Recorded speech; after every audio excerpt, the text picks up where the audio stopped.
Nu va, atėjom prie, kaip turkai čia vadina, Niagaros, turkiškus.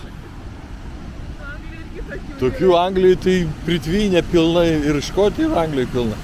Bet aš nežinau, gal Turkijai nelabai daug čia yra tokių. Dėl to jie labai didžiuojasi šito Manavgat kriokliu. Nu jo, čia kaip jiems Niagaros krioklys. Nu, sakykim, kad visai įspūdingai atrodo.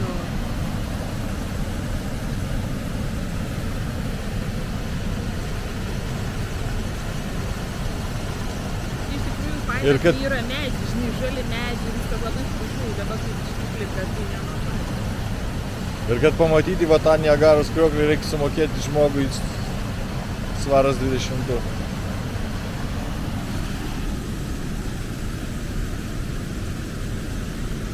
Ir va ten jisai nuteka. O visa ta upė eina į Viduržemio jūrą.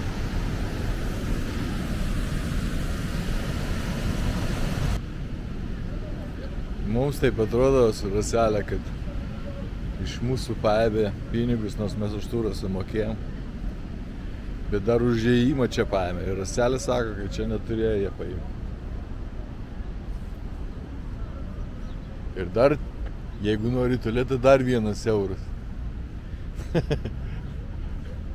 Vienu žodžiu, gal ir suka čia maklas, nežinau. Kažkokios žuvis padarytos iš medžio.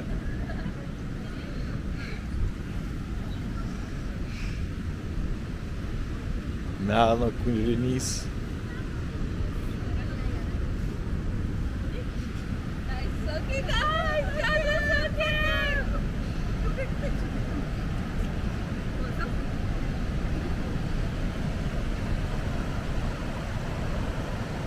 Sakyčiau, vanduo švarus.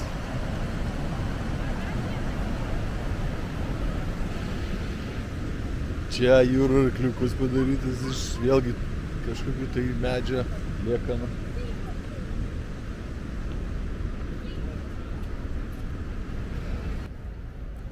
Čia tylumoji. Dar vienas krioklys matosi iš tolo.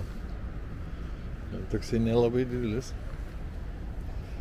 Pažiūrėkit, čia žmonės atvažiuoja, manai suoliukai ir yra pasikepti kiekvienam po. Aha, tipo kaip kažkokios barbekinės. Jo. Gerai, čia atrodo. Pečiukai tokie. Pečiukai, ne?